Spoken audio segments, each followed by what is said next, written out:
This is 300 corruption monoliths, and you can see this build is absolutely annihilating them. Now, the build I posted before could push pretty high, but I did have to make some changes in order to get it to 300. I asked you guys for feedback on what you wanted to see, and you guys wanted to see if this build could even do 200, so here it is crushing 300. Now, this build can definitely go a lot higher, but 300 is a very comfortable spot to be farming.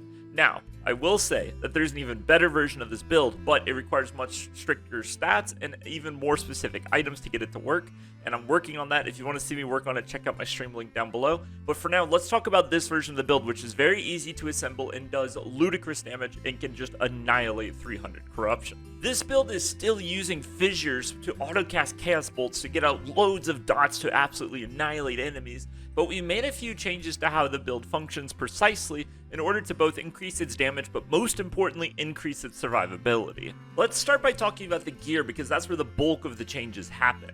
Now, before, this build was a very heavy dot build that focused a lot on both Damned and Ignite, but the new version of the build puts a lot more emphasis on Damned in order to get out ludicrous amounts of damage.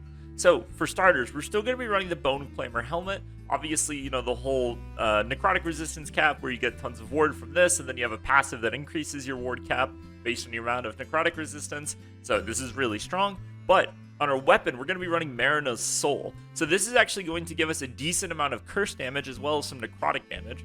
Now keep in mind, these spell damage modifiers aren't going to apply to the dots, but a huge reason why we're running this is because of the increased cast speed.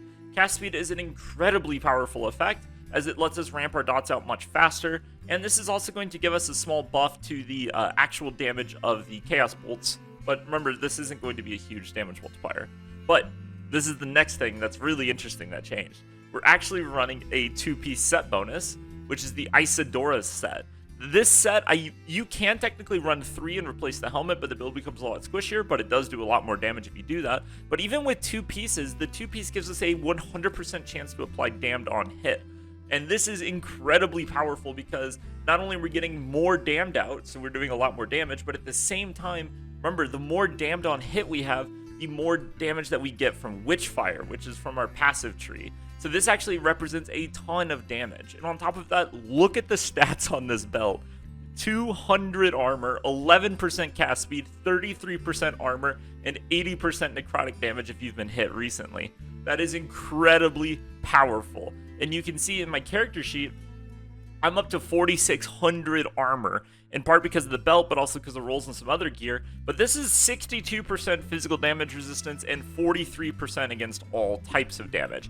That's a crazy amount of damage reduction. It's just passive. It's up all the time. This is really, really powerful. And the glove, I will say the gloves for this set are not nearly as good. They do apply chill, which is actually a decent stat because you're going to see, like, in a lot of the gameplay clips, I'm actually, like, controlling the mobs so that they're not really able to get to me. So part of the survivability of this build comes from its ability to, you know, chill them and chain them down and prevent them from moving. So this is a pretty, it's not terrible. It's still pretty strong. And that really we're running for this for the 2-piece. I would run the belt even without the set. And then the gloves, you're basically running for the damned. So, Ash's Mortality. This ring is incredibly strong because we're getting so many stats of Ignite and so many stacks of Damned on the target, and then the Ashes of Mortality is going to give us a tremendous amount of ward. And remember, the Marina's Lost Soul is also going to cause us to put Damned on ourselves, and the ring is going to generate 30 ward per stack of Damned on us. So we're getting a ton of ward from this synergy here. And this is partly what makes the build so tanky. You can see I'm easily maintaining 5k ward. Not always, but if I can hit stuff, I'm staying at 5k ward, right? Which is really strong. Then we're running the Twisted Heart. So this is kind of a weird pick when you first look at it, but it'll make more sense as we get into it. Basically, your Chaos Bolts are going to be healing you for a ton of life. So we're going to be able to constantly be keeping our life pool filled as long as, you know, we can actually hit stuff. And then we're going to convert all that life into ward. And this ends up being a ton of ward generation. An absolute ton. And this, you can see how this kind of naturally starts to push you towards a low life build. And that's going to be the final version of the build, will be a low life build. But I wasn't able to get all the pieces for it. But still, the thing is, you can actually take really good advantage of the healing from Chaos Bolt because, you know, we're constantly going to full health, and then we're converting all that life into ward every time we cast. And with how much cast speed we have, that's a ton of ward per second. Plus, it's going to give +2 to all of our skills pretty much, because most of our skills are necrotic, and, you know, a ton of them are also elemental. So we're getting +2 to a ton of our skills. So really, really powerful relic. Really strong. On our boots, it's really important that you run Citadel boots for the reduced damage from crit strikes, right? This is super important. Plus, they have 185 base armor. And you can see on mine, I have Vitality, Strength, Fizz Res, and Cooldown Reduction. Cooldown Reduction is really good for uptime on Transplant. But yeah, and then, you know, chest piece, again, the best base that you can use is the Regalia of Defense, or the Vital Immortal, I think is actually the name of the base. The one that gives you armor and all res, okay? Because all res is really good, right? It's going to give us so many resistances for like free. It's going to give us 213 armor. This is really good. And then my chest piece, I have 43% armor, 142% or 142 flat armor, 45 damage reduction from crit strikes, which you can see combined with the boots, right? This is 95% reduction from crit strikes. And then I have Vitality, Intelligence. You know, this chest piece is bonkers good. Now, for our necklace, we're going to be wanting to run the Occultist Bone for the base physical resistance and necrotic resistance, and then we're going to be looking for a necrotic resistance roll on this. Remember, we're going to get a ton of synergy with stacking necrotic. Mine's not that high at 312, but you want to get as much necrotic resistance as you can without over-investing into it. So, you know, for the rest of the gear, we're going to be running this ring. You're specifically running for Blighted Ivory because it's going to give you necrotic resistance, as we discussed, is really good, and Ward Decay Threshold. That's going to give you damage over time, strength, element, you know, you can see my stats on it, really good. And you can see I actually have strength on a lot of gear. The reason for that is because you get 4% armor per point of strength. So I'm getting 124% armor right now just from my strength alone, which is partly why I have so much damage reduction from armor. And this is really, really strong. So, you know, you can see I'm pretty tanky. I don't get hit that often, and when I do, I don't take a lot of damage. I do want to mention the idols real quick, and then we're going to get into the skills. But I had a lot of people asking me about idols and why I wasn't showing idols in my previous builds. The reason is because your idols should be used to fill out your resistances. So if you have, you know, on your offhand, let's say you have a giant a giant poison resistance roll. Well, then you don't need poison resistance in your idols. But if you don't have any poison resistance, then you need it in your idols. You should be using your idols to fill out your resistances. And once all of your resistances are filled, then look for idols with chance to apply damned and ward retention, that kind of stuff, right? It's the same stat priority on your gear, but the #1 priority is to cap out your resistances first. So let's talk about the skills. There was a major change I made where I swapped into Spirit Plague. So Spirit Plague does a lot of great things. For one, it counts as a curse, so we're going to get a damage multiplier, damage reduction, all kinds of great stuff from it being a curse. And the other thing is it's going to apply Frailty. And Frailty is going to reduce the damage that mobs do, and it's going to stack all the way up to 3 times for 18% damage reduction. So as long as we have 3 stacks of Frailty, which is automatically applied by Spirit Plague, we're going to get 18% more damage reduction. And then we can apply this to all enemies because of this passive here, where it's going to spread to 3 targets, combined with Plague Burst, where whenever we hit enemies, it's going to spread, and then it's going to be combined with Agonizing Expanse, so whenever we crit, it's going to spread. So once we put it out, it's going to spread like crazy, it's going to go to everything, it's going to apply an extra curse, and it's going to give us 18% damage reduction. Overall, this is really strong. But keep in mind, don't cast this against trash, just cast this on elites and bosses. And what's really cool is with our Chaos Bolts, right? Obviously, we're applying a ton of Ignite, a ton of Damned, but Cursed Blood is going to refresh the duration of all of our curses every time we hit an enemy with Chaos Bolt. Now, this is going to include Spirit Plagued, and it's going to include our Bone Curse, so we're easily going to get 100% uptime on all of our curses.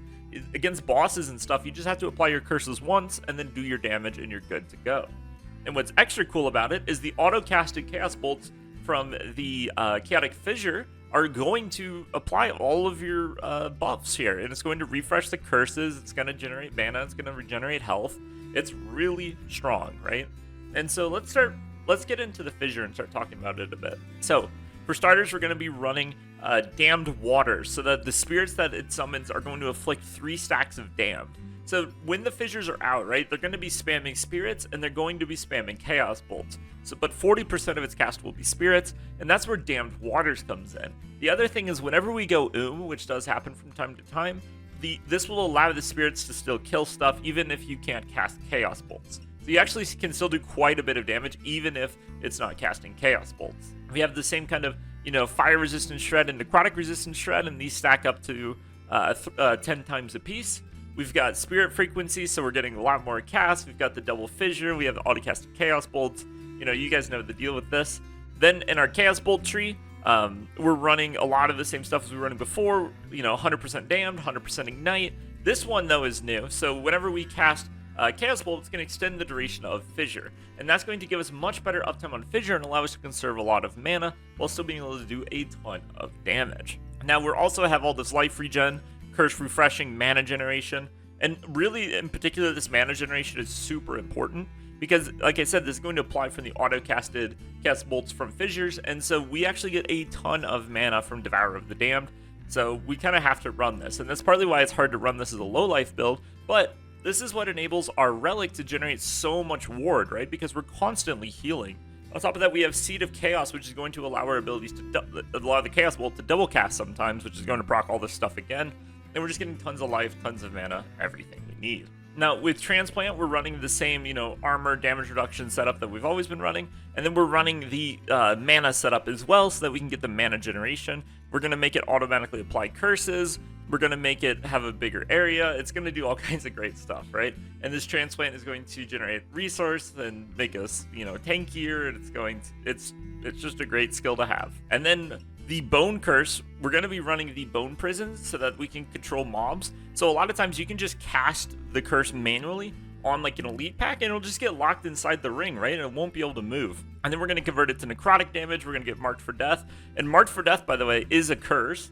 And so the refresh from cast bolts will apply to it. So as long as you mark an enemy once with Bone Curse, it's going to be marked for the rest of the fight.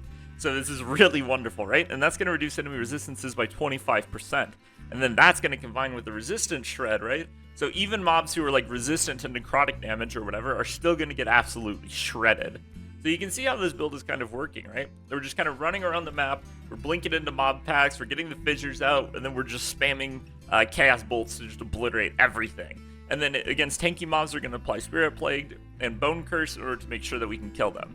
And especially against like elites, it's super important that you Bone Curse them, and it's also really important that you Spirit Plague them, because you're going to give them the massive 25% resistance reduction. You're going to apply 2 curses, which is going to give you a 10% damage multiplier. And finally, the frailty is going to reduce their damage by 18%.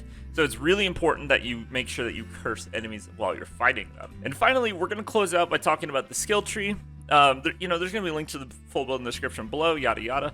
But just to talk about a few important things, these nodes here are a crux of what makes this build work. So basically, we're going to get Necrotic Overload and Flame Overloaded after we apply a ton of dots, and you can see we're also getting a 100% chance to apply both again, so 100 extra percent. And whenever we're overloaded, we're going to be constantly chaining nearby enemies with Damned. So this is going to like lock them in place and snare them and prevent them from moving.